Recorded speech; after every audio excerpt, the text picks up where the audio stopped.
Welcome back to the Fixed Ops Roundtable. David O'Brien is with us. He is the CEO and co-founder of Quantum 5, a great friend of the retail community. Dave, welcome back to the event. Ted, how are you? It is awesome to be here. These are sort of the things I block out on my calendar all year long. So, doggone, I'm glad to be back with the roundtable. That's for sure.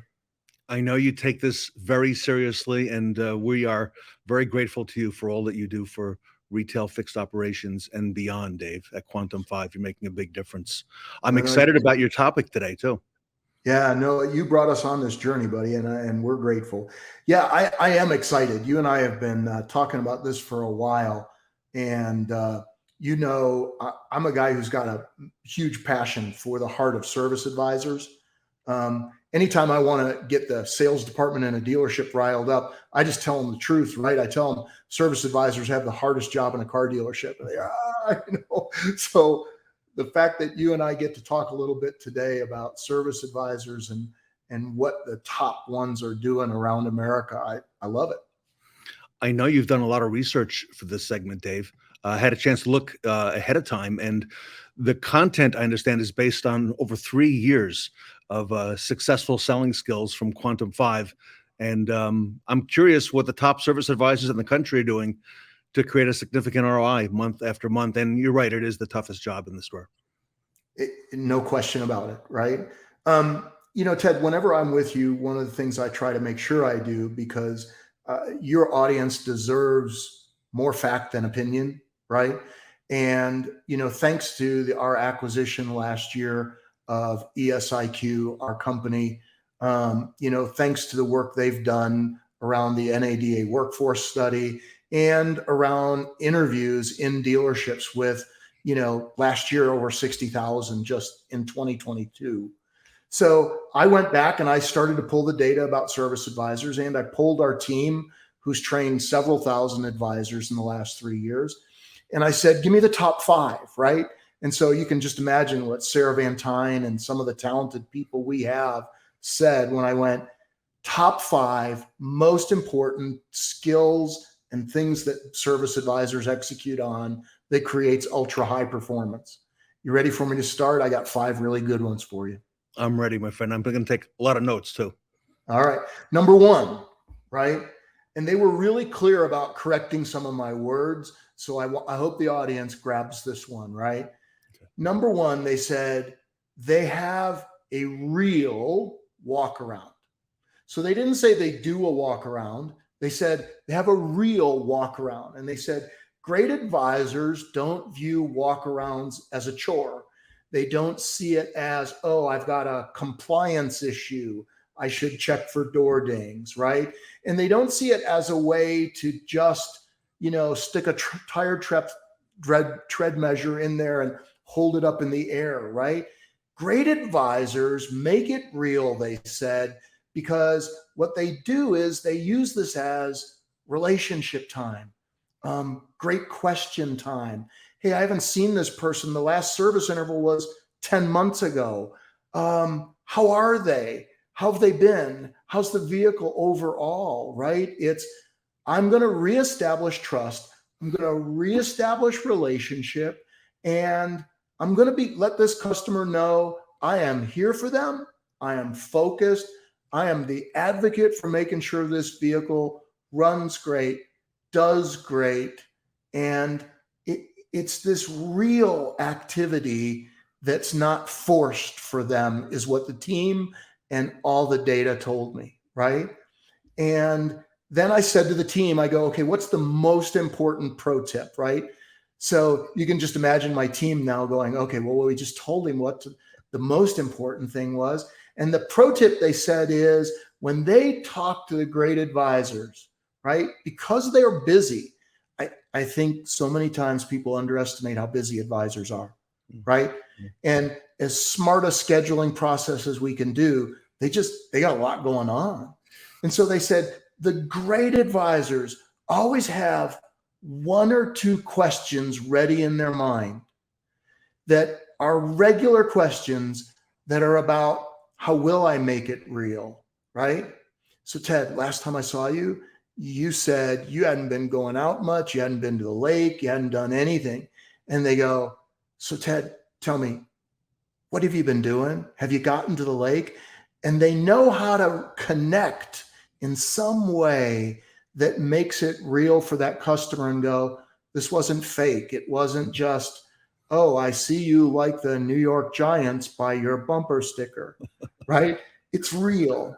Does that make sense, Ted? It does. It does. In my case, you'd have to put the Buffalo Bills. I knew I was in dangerous territory with football. But you wouldn't know unless you went out to the car, right, and saw the bumper sticker. So, yeah, you're right. It's a people business. It's a relationship business, and there's nothing more powerful than that relationship. And using that tool, the customer's vehicle, is so critical. Absolutely. Yeah.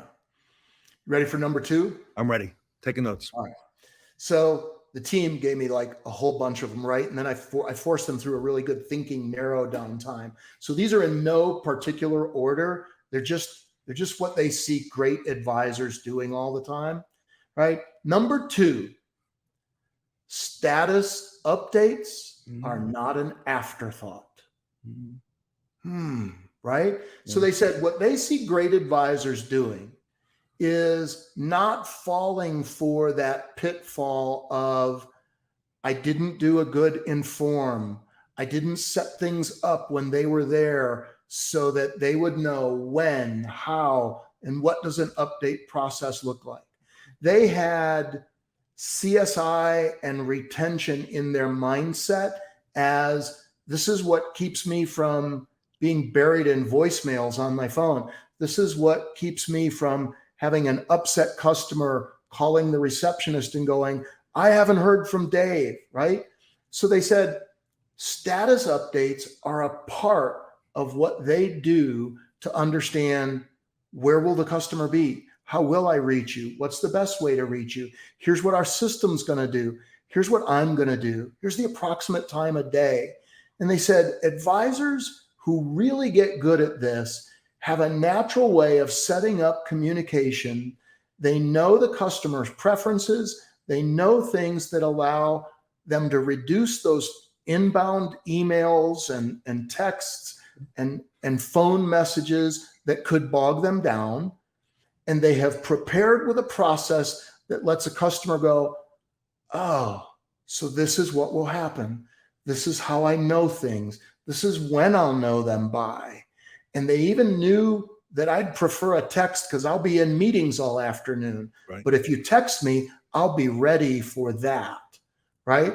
So I think status updates being an integral part of the process and not an afterthought, I thought that was a really important one that they came up with. And then they said, pro tip from advisors, right? The pro tip to go with number 2 is organization and time management is their secret. When you see advisors who are busy doing lots of customers every day, but they're not sweating, they said those are all the advisors that have some way of going, this is how I manage. Okay, I had 3 carryovers. I'm going to write 17 tickets today, and this is how I keep it all going. And I got to tell you, I don't care if your time management process is using good sticky notes. I don't care if it's your phone, right? What great advisors have, they said, the pro tip is, I picked how I manage my time, and now I don't change. I manage my time well every day. And I thought that was just really great stuff for young advisors and even advisors who might be struggling to always keep in mind, inform and update is how I do things and to manage my time well. Yep. Sound right? More relevant than ever before. Yep, I agree. Spot on. Yeah. All right, you ready? Let's see if I can get you again, because I'm doing good. I've gotten 2 now that you haven't said, Dave, you're crazy. What was the team thinking? No. Okay. Spot on. So far, so good. Number 3, advisors prepare in advance for the recommendations they plan to make with that customer. Yeah. Can you imagine that? Yeah. Right. It's that time we all encourage them that saves them time, which is, how about we go look at the vehicle? How about let's go look at the appointment? How about we look at the maintenance history of the vehicle? How about what did they tell the scheduler or the BDC about the mileage right now? What do we know that allows us to know, yeah, they said they want an oil change, but what do I know and what will I then be prepared to ask more questions about during my walk around that allow me to go beyond just the, hey, they're here for an oil change, or hey, they're just here because the radio's doing something it shouldn't, right? How can I be ready so that I can now set good time expectations so that there are things I can propose to get done today? It's what do I know that vehicle might need that I have to ask questions about, right? Things that I don't want to skip, things that I might be preparing them for an additional appointment if even necessary. That might be 4 days or 10 days from now. But great advisors know how to discuss and be an advocate for taking great care of that vehicle when they see customers. It has to be, Ted, and you and I both see this, but it has to be something more than, holy cow, I'm busy, and wow, they only wanted this, and my scheduler promised them they'd be out in 4 hours, and therefore I'm not going to talk about it because I know they won't want to extend the vehicle. You and I admitted at the beginning of this, hardest job in the dealership is being an advisor. Oh, yeah. I think one of the ways that they can reduce the fear of friction and reduce the nervousness about selling is that preparation, which will make the job easier. Much, yeah. Knowing the vehicle, what I should be thinking about if it's a Dodge truck versus if it's a Jeep Wrangler are different. So get my head ready. And then the team gave me a pro tip. Okay. They said, hey, look, if you really want to become great at this recommendation process, you should be communicating about the next appointment as you finish the current appointment. Yeah. They said, great advisors communicate in advance. Look, we're all reading the same newspapers and websites. There's customers that are good people struggling with budgets right now in America, whether it's their credit card interest rate or whether it's their home, right? Yep. And so the more we do today to help people understand why future maintenance is important, what would be that future maintenance, and how do they start saving $30 a month so that 7 months from now, when it's time to do that maintenance on that Dodge truck, which, by the way, they used to make a living with, that it's going to be running, it's going to be great, and I am the advisor who will take great care of it.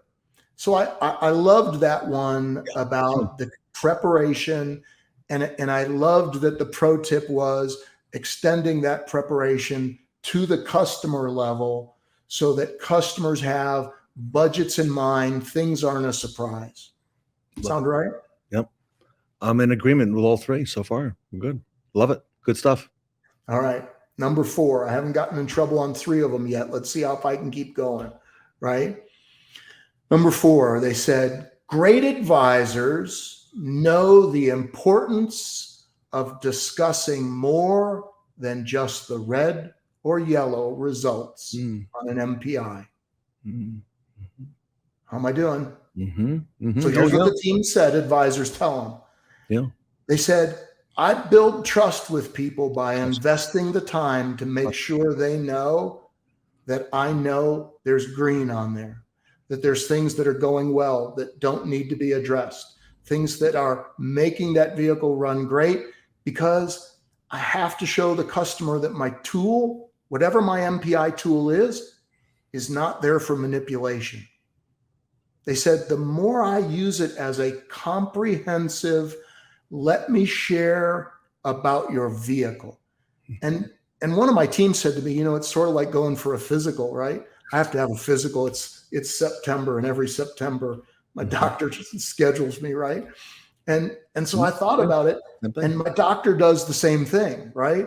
My doctor makes a point, I hope yours does too, right? Of telling me, hey, Dave, your blood pressure is good this year, right? And I'm like, I don't have to go home and tell my wife it was too high, right? Or they go, hey, Dave, you actually lost 12 pounds. Good job, right?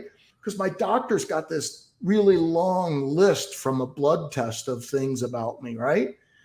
I love it when he gets to my cholesterol and says, hey, Dave, your bad cholesterol is low and your good cholesterol is really high.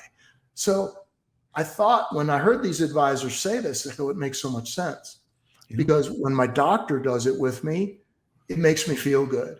So they build trust by that. And the pro tip the team gave me said is they continue to use the good information to help the customer be prepared for the future, right?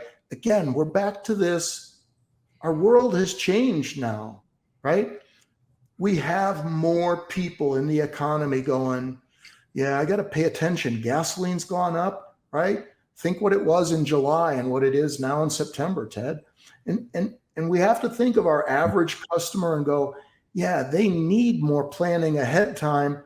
And great advisors say they use the green to say, we won't have to address this for about 12 months. But in about a year, we'll be ready to address this. So I thought that was good continued pro tip around cementing the relationship. I'm taking care of you for a long time. It's you and me against the world making this vehicle run great. I was just out with Tully Williams in Sacramento at the Nilo group, and this ties into exactly one of the things that he's focusing on with their 10 locations is when the technician looks at the vehicle, it's not just to find out what's wrong, but to complement what's right as well, to complement the green, and to use that in their tech videos and to do a better tech video being more complimentary than negative. So it ties in exactly to that. I've heard Tully talk about it, and both he and Ed Roberts, right, and some other really great folks. But what I like about it is Tully really drew me to a comparison because he has a brand that I actually drive one of those vehicles. And so after I heard Tully talking with you about it, I went back because I still had the email that had the link to my video they sent me of my last inspection. And I could really feel the difference of my dealership only using things that felt now a little manipulative versus the way Tully is wanting his team to approach it. I think it's important advice. It is. I wish he was here. He's been out all night at a Woodstock concert, so I'm hoping he gets to come in. I got to tell you, if he shows up for this with his headband on or something waving the peace sign, right? Yep. I'm just going to be laughing like crazy. That's awesome. I love him so far. We're spot on. Okay, number 5, right? Because service advisors are really busy, this one's going to sound hard, but the best advisors say they don't skip it. Number 5 is they thank the customer for the business. Mm-hmm. And what they said is that they make it a point, no matter how busy they are, to find a way that they spend some time with that customer with clearly the purpose being thank you. Not, hey, there's a CSI survey coming. Hey, I could use a good Google review, right? It's, thank you. Hey, your business is important. I think about the airlines I fly where the pilot skips it or the pilot does it, right? Where they go, look, we know you had a choice. We know you shopped prices for the airlines. And this service advisor's got to remember, this is the person that allowed us to put brakes on the car, and they didn't shop. They didn't say, wait, I'll take it to Meineke or Just Brakes or whoever. They said, I'm going to cement the relationship with this person. I'm going to look at them with gratitude in my heart and my voice. I'm going to remember that my kids and my spouse eat better because these customers call me. And yes, I find a way to let them know that along with my gratitude, there might be a survey coming their way and that I am equally as grateful when they complete it. And then here's the pro tip that some advisors gave us. And I'm sort of old school about this. I love it. right? I loved this pro tip. They said, I put a thank you card in every car. And then some advisors said, I was at a such and such a flea market or a this or that, and I bought a whole bunch of some things, and I leave a little something in the car for them that makes them go, he left this for me? Wow. And so when I say I'm a little old school, Ted, like I still send a thank you card for every new Quantum client that signs up.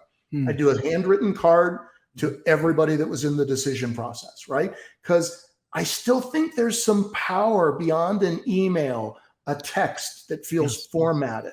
Yeah.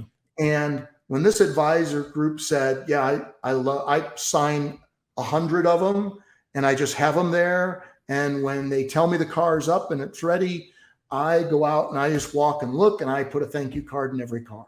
I thought that's stuff we've got to remember that great advisors say they're doing, and it's a difference maker. So important. Yeah, I agree. Love it. Yeah. Love all five. All right, I got a bonus round if you're interested. You got one more, a bonus. I got a bonus round, but if you say we're out of time, no. Everybody, we are with David O'Brien, the CEO and co-founder of Quantum 5, discussing the 5 things the most successful service advisors do, and we're about to get a bonus round, the 6th one.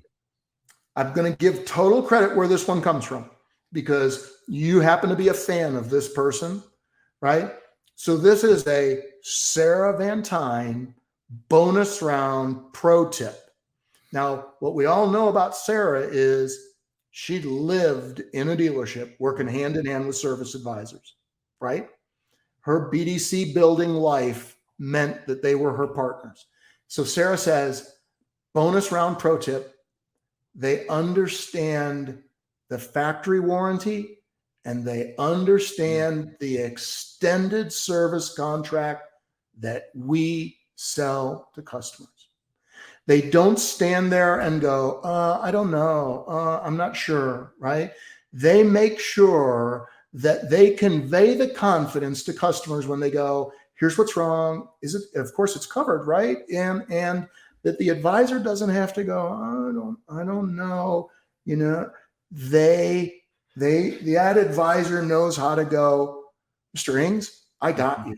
Let me walk you through what ABC extended contract at our dealership covers. And they talk to them and they convey that confidence that cements relationship. That's a good one. Yeah, that's a great one. Yeah. It speaks with confidence too about the brand and their understanding of the warranty and of the extended service agreement. Yep. Love it. Yeah. Dave, thank you. Yeah, no, I mean, I'm grateful to my team because my team is out sharing this stuff and helping advisors accomplish this every single day. And I get to be with people like you and share the wisdom of really good people on our team that are learning this from great advisors, not just making it up. Everybody, Quantum 5, David O'Brien is the CEO and co-founder, is making great strides working with dealers throughout the country, a lot of fixed ops roundtable dealers. He has built, and I'm not shy to say it, what we call the dream team. He really has a dream team there. Some of the best people in retail, from retail, working on the Quantum 5 team on a number of amazing projects and tools to help retailers. Everybody, if you would, to reach out to quantum5.ai. Dave mentioned Sarah Van Tine, who's a big part of the team. And David, very grateful to all that you're doing and all that's coming up for Quantum 5 here in the near future. Excited to hear about the developments and the rollout. I've gotten a peek at some of the things you're doing behind the scenes. So amazing work. We're starting our first OEM project that'll be rolling out to all of an OEM's dealerships. And I'm the most excited guy to tell you, as soon as I'm sure I won't be violating a do not talk order. All right. Well, looking forward to that announcement. And I know a lot to come. Everybody, David O'Brien from Quantum 5 here today at the Fixed Ops Roundtable.